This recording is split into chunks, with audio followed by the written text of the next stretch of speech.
Ian Rapoport, NFL Network, NFL.com insider. And you can see him Monday through Friday on the Insiders at 1 Eastern. Also, Dolphins Chiefs airs Sunday at 9:30 a.m. Eastern exclusively on NFL Network. Ian, thanks for joining us. What's the deal that didn't get done yesterday? Hi, sorry about that. The deal that didn't get done yesterday. Anything close that didn't get done or you thought that there was talk about? I would say there's not a lot that got close that didn't get done, because usually what happens is if a team is talking about it when you get to like Monday or Tuesday, usually those teams want to do a deal, right? I was a little surprised Hunter Renfrow didn't go to the Saints. I thought there was a chance that might happen. Now, once the Monday deadline at 4 p.m. came up of players' contracts to be adjusted pre-trade, once that happened, then a deal wasn't going to happen. But I think that was one that I thought, I was maybe a little surprised that Denver or Minnesota didn't trade off any of their big pieces, but Denver won and kind of has like sneakily looked not bad the last couple of weeks. And then the Vikings are at 500. So I understand why those deals didn't get done. But I mean, it was another deadline of us talking about some really big names, and then sometimes some other big names were the ones that ended up getting dealt. Help me understand what Mark Davis and why he decided to make this move with his coaching staff. Yeah, I mean, the coaching staff I can sort of understand. Josh McDaniels fired last night around 9:45. Actually, I think 10:45 Eastern, around 7:45 local time. Then the news announced by the team, 1 a.m. Eastern time. The product was really bad. I mean, for a team that's like kind of talented, the product on the field was really bad. Jimmy Garoppolo played bad. The offense has been bad. I'm using the word bad a lot because it's bad.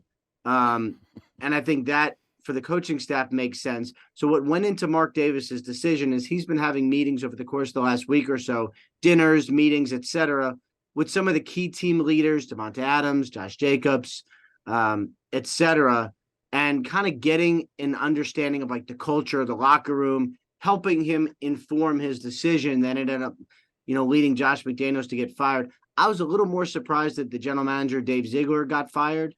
That to me was a little surprising because usually GMs at least get to pick their head coach. These guys kind of came in together. But, this was the decision that was made, and that's, what Mark Davis went with, which is a clean house and starting over. But did that impede them maybe making any moves, that the fact that you don't have a coach or a GM? No. Now, this all happened, the actual news happened after the deadline yesterday, right? But obviously for Mark Davis, he knew that something may be going on. I would say for about a week or so, those in the building were like, this is bad or something is not right. Okay, so like you knew something was happening. But it seemed to me that the reason they didn't trade, I guess Devontae Adams would have been the big piece, although people called about Josh Jacobs, they called about Max Crosby. The reason why is that Mark Davis likes the players. And basically his choice was, I want to keep these players and win with these players. We just need a better coach and I guess general manager to do it. That was kind of the decision that he went through, and that's why it wasn't a fire sale. How attractive is this job? It's a head coaching job in the NFL. There's not a lot of those. It is a roster that has some talent, has some young talent. Definitely need a quarterback.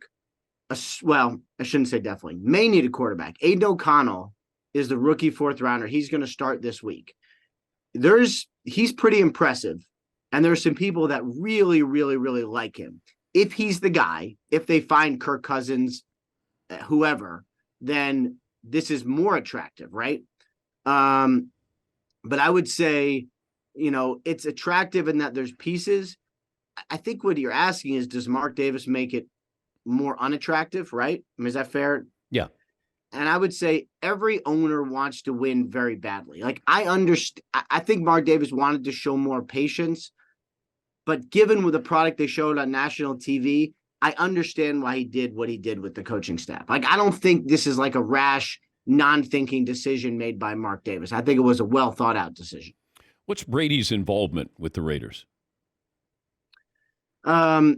If he has any involvement, and I have not heard that he does, than it is essentially as an informal, right? Because he's not an owner. He doesn't have a deal there. He's not able to sort of function on behalf of the team in any set like that. His ownership stake has not been approved, and it is not official, and it's not happening. I never was told by anyone I would trust that Mark Davis is leaning on him. I would be curious what he would have said for one of his favorite coaches being fired, but Yeah. I never knew that Brady was consulted on this, and I'd never heard that his deal is done anyway. Help me understand what's going on in Washington. That one is a little sort of easier to grasp. I think for Josh Harris and the new owner, I think what he has wanted was the ability to have some resources, right? Now, obviously, the Commanders had two guys they could have paid. They had Chase Young, they had Montez Sweat. In the end, they decided that instead of paying both, which was never really going to happen, one was probably going to leave in free agency, get what amounts to a compensatory pick now. Okay, for Chase Young, that makes sense. And then the Montez Sweat deal was just too good to pass up. Because if you're the Commanders, it's not just do I want to keep Montez Sweat, it's do I want to keep him plus $25 million or whatever it ends up being. So I have no idea whether or not Washington is going to need a quarterback for the future, but I know it's possible. And so basically what they did was say, we are going to say goodbye to two edges who we really like, but who are going to be very expensive. And we're going to get more picks in case we need to use them to go find a quarterback. And the fact that we have to start over from the ground up is okay. And obviously it calls into question, like, are there going to be some other people who are going to be starting over? Coaching staff, personnel, like there's a lot of questions. And I think all those were already there, but it just kind of heightens those questions. Ian Rapoport, NFL Network insider. What are the Bears doing? So of all the things, this was the one, the Montez Sweat deal was the one that I think was the biggest curiosity. My personal opinion, which matters literally zero, with all due respect to myself, I kind of liked it because what it was you put a little deposit in a second round pick and you get a great free agent for the future who you will now pay, right? We've seen people do it in the past. Dave Gettleman did it for Leonard Williams. Everybody lost their mind. Turned out to be a great deal. He was a Pro Bowler for the Giants. That's what the Bears are hoping for. You pay a little bit now, you get Montez Sweat, who might not have signed there in free agency, and no would not have signed there in free agency, and you pay him and you just add to a really good roster. It is not for everyone. Some people would rather just take your chance in free agency and have the second rounder, but you know what you are getting. You know that Montez Sweat is a good player. That's why, to me, that pick seems worth it. If the Niners didn't lose 3 in a row, would they have traded for Chase Young? The way they lost it, I would say that definitely contributed. You know what I mean? Like the defense really struggling, not having the front end together with the back end and kind of giving up a bunch of points. Now, Joe Burrow's awesome. So like awesome, but some of the other losses, not as much, definitely contributed. And I think for the 49ers, like this is what the trade deadline is for, right? You have a team that's really good, who struggled a little bit, who's like, you know what? Instead of being all good, we need one. We need a little infusion of juice.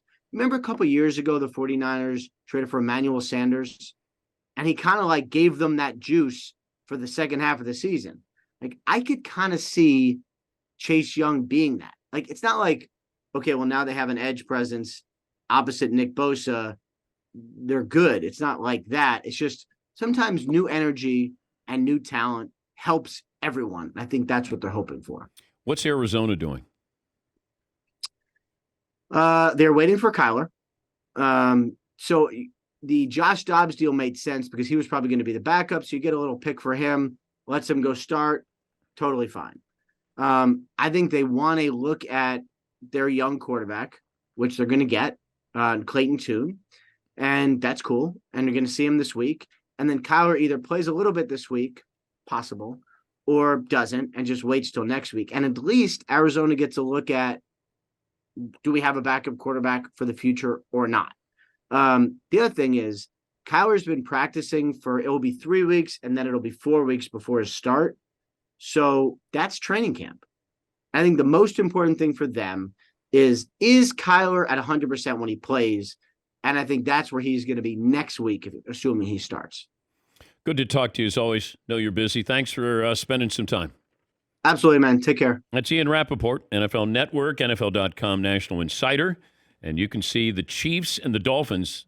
Keep this in mind. Write it down because that's 9:30 a.m. Eastern on Sunday from Frankfurt, Germany.